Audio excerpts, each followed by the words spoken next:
Radhe Radhe everyone. ओम श्री गणेशाय नमः। Friends, आज की वीडियो में मैं आपको बहुला चौथ व्रत की कथा सुनाऊंगी, जिसमें से दो कथा बहुला चौथ की सुनी जाती है। एक बहुला गाय की कथा और दूसरी चौथ माता यानी गणेश जी की कथा। दोनों कथा आज की वीडियो में आपको सुनने को मिलेंगे, तो वीडियो को अंत तक जरूर देख लीजिएगा। चलिए कथा शुरू करते हैं। बहुला चौथ व्रत कथा सुनने के लिए देखिए, हमें अपने सीधे हाथों में थोड़ा सा पुष्प, तिल या फिर हम थोड़ा सा चावल ले लेंगे। देखिए, कभी भी हमें खाली हाथ कथा नहीं सुननी चाहिए, तो आप फूल या चावल के दाने ले सकते हैं। इसके बाद देखिए आप व्रत कथा शुरू करते हैं। तो चलिए व्रत कथा सुनाती हूँ। द्वापर युग में जब भगवान विष्णु जी ने श्री कृष्ण जी का अवतार लेकर पृथ्वी पर जन्म लिया, उस समय पर सभी देवी देवता भगवान श्री कृष्ण जी की लीलाओं का आनंद लेने के लिए गोप गोपी रूप में पृथ्वी पर आ गए। तभी कामधेनु गाय भी भगवान श्री कृष्ण जी की लीलाओं का आनंद लेना चाहती थी, वो भी भगवान श्री कृष्ण जी के साथ रहना चाहती थी। तो कामधेनु गाय ने गाय का रूप बनाया, साथ में अपना बछड़ा लिया और पृथ्वी लोक पर आ गई।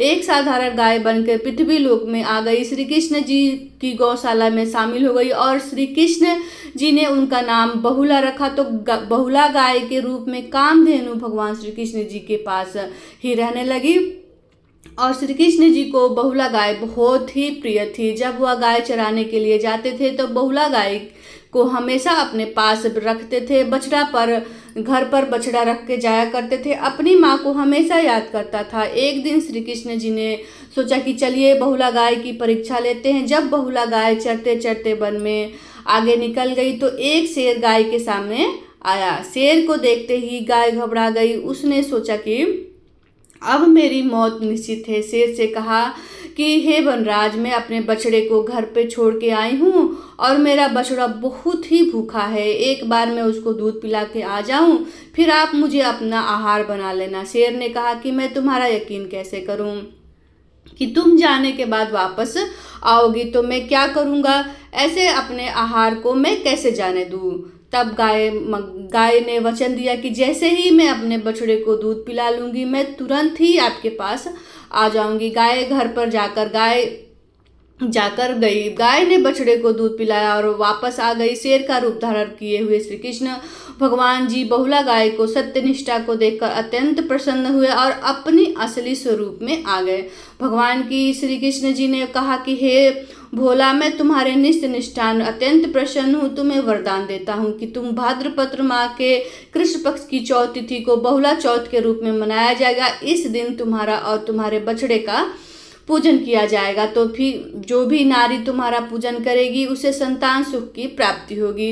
इस तरह भाद्रपद माह में कृष्ण पक्ष में आने वाली चतुर्थी तिथि को बहुला चतुर्थी के रूप में मनाया जाने लगा और श्री कृष्ण जी जैसा आप बहुला गाय को प्रसन्न होकर उसकी मनवांछित फल दिया, वैसे ही इस कहानी को कहते और सुनते हुए सभी की बहुला गाय की कथा संपन्न होती है। अब हम एक चौथ माता की गणेश जी की कहानी सुन लेंगे। तो देखिए, गणेश जी की कहानी सुनने के लिए सेम जैसे आपने पहली कहानी सुनी थी वैसे ही हम दूसरी कहानी सुनेंगे। तो देखिए, चौथ माता जी गणेश जी की इस दिन व्रत किया जाता है। तो चलिए कहानी सुनते हैं। एक बार एक गांव में एक साहूकार रहता था। साहूकार के 4 बेटे थे और एक बेटी थी। पास वाले गांव में साहूकार ने अपनी बेटी का विवाह कर दिया था। चारों बेटों का भी विवाह कर दिया था। चारों बहू घर में आ गई थी, लेकिन साहूकार ने की आदत थी कि खाने पीने में अपनी बहुओं को छुपा कर रखती थी। भादवे माह के पक्ष में कृष्ण पक्ष में चौथे दिन का दिन आया। चारों बहुओं ने तब तय किया कि गणेश जी का चौथ माता का विधिवत पूजा और व्रत किया करेंगी और सुनेंगी। चारों बहुओं का मन था किया कि आज हम सीरा खाएंगे, लेकिन सीरा कैसे बनाएंगे, कैसे खाएंगे? अब उनकी सासू जी तो खाने पीने की सारी चीज़ों को छुपा देती थी और इतना भी साहस नहीं है उनमें कि उनका अपने सासू जी से कह पाए कि उन्होंने जो सोचा था कि क्या करे। तब चारों ने योजना बनाई और योजना बनाकर अपने सासू जी को कहा कि हे सासू जी, ननद जी की तबीयत बहुत खराब है, वह आपको याद कर रहे हैं। इतना सुनते ही सेठानी भागी भागी अपनी बेटी से मिलने गई। पीछे से चारों बहुओं ने सीरा बनाया और सीरा बनाकर रख दिया। जब तक रात को चंद्रमा उदय होंगे, चंद्रमा का पूजन करने के बाद फिर वह व्रत का पालन करेंगे तब हम खीरा शीरा खाएंगे। साथ ही रात को घर में चोर आ गए। चोरों ने सारा धन समेट लिया और उसी समय चंद्रोदय हो गया और छोटी बहू की आंख खुल गई। छोटी बहू गई अपनी जेठानी के पास। अब उसके ससुर का नाम यानी सेठ जी का नाम चंद्रमा था, तो चंद्रमा का नाम तो वो ले नहीं सकती, क्योंकि पुराने समय में स्त्रियां अपने ससुर, जेठ और पति का नाम नहीं लेती थी।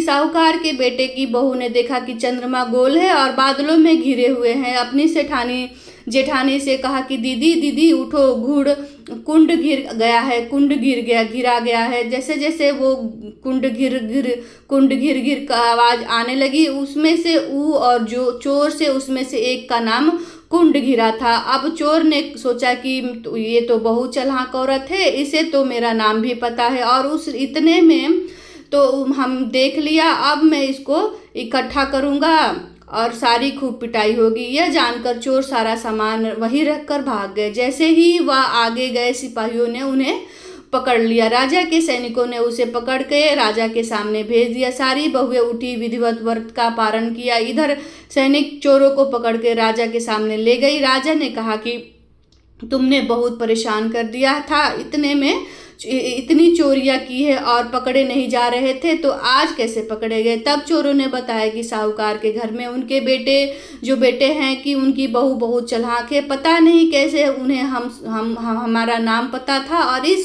और उसने सारी कहानी राजा को बता दी। उन बहुओं को बुलाया और पूछा कि चोर का नाम तुम्हें कैसे पता था। तब बहुओं ने बताया कि हमें चोर का नाम तो पता नहीं था, हमारे ससुर का नाम चंद्रमा है, इसलिए हम चंद्रमा नहीं कहते हैं, तो इसलिए कुंड गिरा हम शाम नाम इसलिए हम चंद्रमा नहीं कहते हैं, इसलिए कुंड घिरा नाम से उसने पुकारा था। राजा ने उनकी बातों से बहुत प्रसन्न हुए और चौथ माता गणेश जी की कृपा से राजा ने उन्हें बहुत सारा धन दौलत देकर विदा किया। इधर जब साहूकार ने यानी कि सेठानी जब घर आई, तो सेठानी ने देखा कि घर में राजा ने बहुत प्रसन्नता बहुत सारा धन भिजवाया है। सेठानी ने सारी बात पूछी तो बहुओं ने बताया कि हमने 2 भादवा चौथ का व्रत किया था, गणेश जी की चौथ माता की कृपा से राजा ने हमें इतना सारा धन दिया है और सारी कहानी सुना दी। तो जिस सेठानी ने कहा कि मैं भी भादवा चौथ का व्रत किया करूंगी और कथा सुनूंगी। इसके बाद चौथ माता की कृपा से, गणेश जी की कृपा से सेठानी का स्वभाव बिल्कुल बदल गया। अब वह अपनी बहुओं से कोई चीज की नहीं छुपाती थी और बहुत ही मेल रखती थी। चौथ माता के गणेश जी की महाराज सेठानी, आपने सेठ की बहुओं पर कृपा की, वैसे ही हम सब पे कृपा करना और सबके घर में धन धान से भर देना। और बहुला चौथ व्रत कथा का आप सुन लिए। इस तरह से हम बहुला चौथ पे ये दोनों कहानियाँ सुनी जाती है।